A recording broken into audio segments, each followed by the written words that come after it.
The life and crimes of Richard Ramirez, the Night Stalker.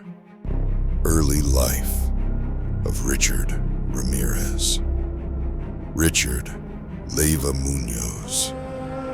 Ramirez was born on February 29, 1960, in El Paso, Texas, the youngest of 5 children. Raised in a family that was often troubled, Richard's childhood was marked by hardship and trauma. His father, Julian Ramirez, was a strict and sometimes violent man who worked as a policeman. Richard's mother, Mercedes, was a deeply religious woman who believed in traditional values and practices.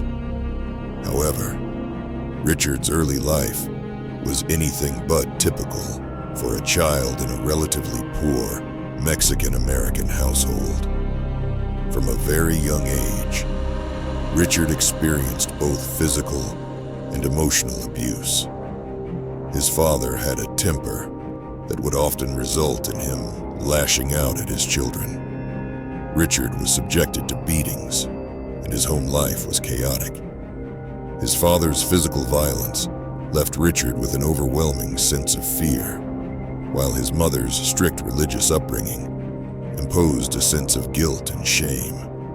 Richard's relationship with his parents was strained at best, with little affection shared between them.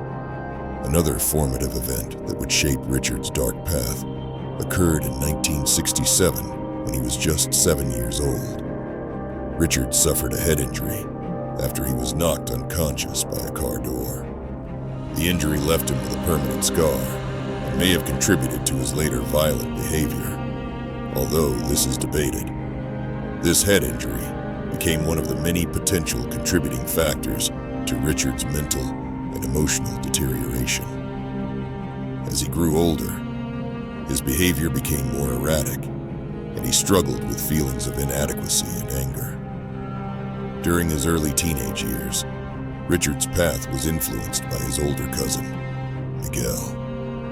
Miguel, a Vietnam War veteran, was a brutal and dangerous man who introduced Richard to violent and gruesome images from the war. He would show Richard photographs of mutilated bodies and tell him about the horrors he had witnessed on the battlefield.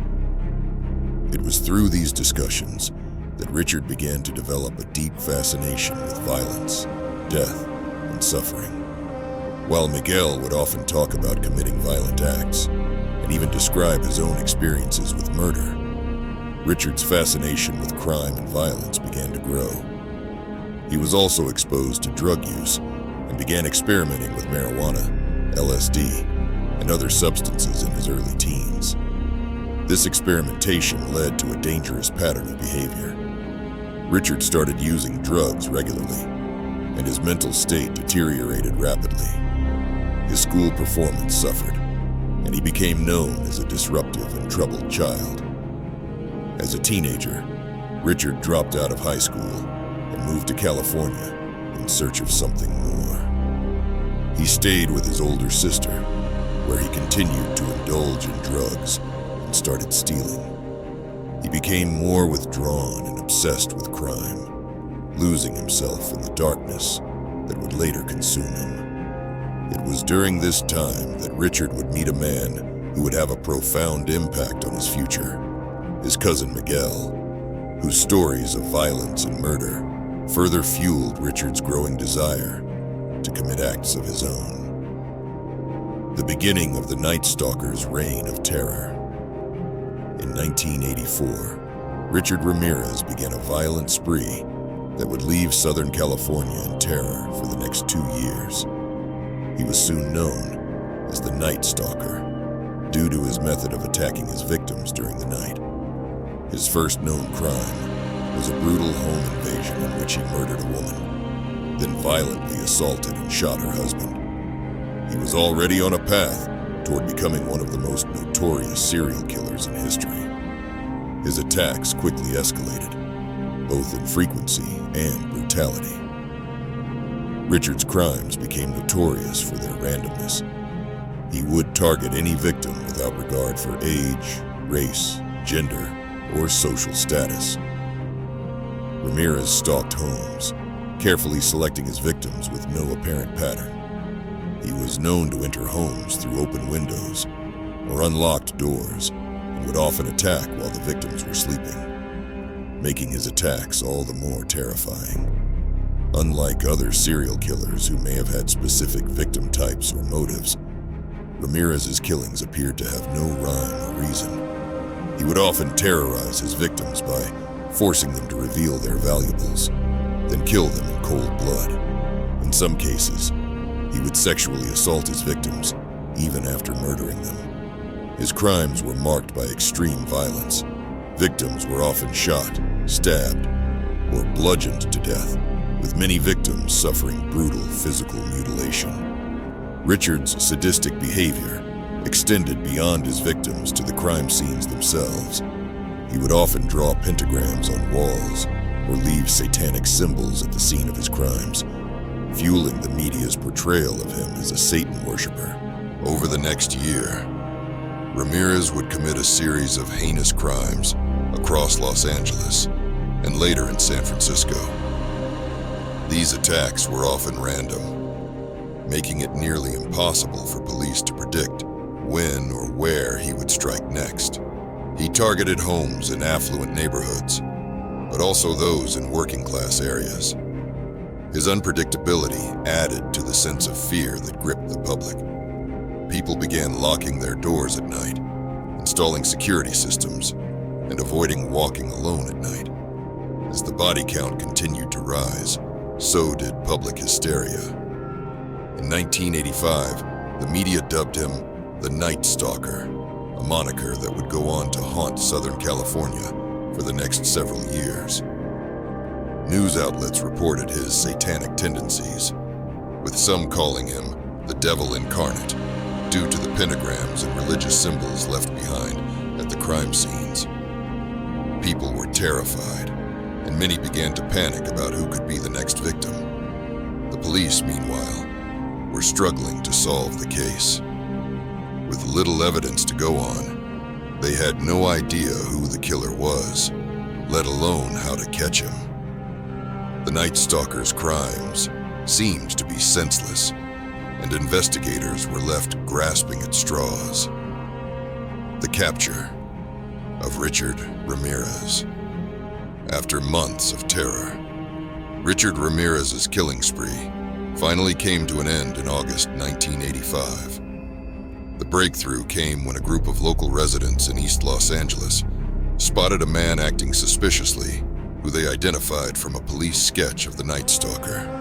The residents, having heard rumors about the killer's appearance, recognized Richard and began to chase him down. They managed to corner him, and with the help of a few bystanders, they detained him until the police arrived. When the authorities apprehended Richard, they were shocked to find that the man they had caught was none other than the notorious Night Stalker. The arrest marked the end of a reign of terror that had lasted over a year. Richard was immediately charged with 14 counts of murder, 31 counts of sexual assault, and numerous other charges related to the attacks. The case quickly became one of the most high-profile in California's history. Trial and conviction. The trial of Richard Ramirez began in 1988.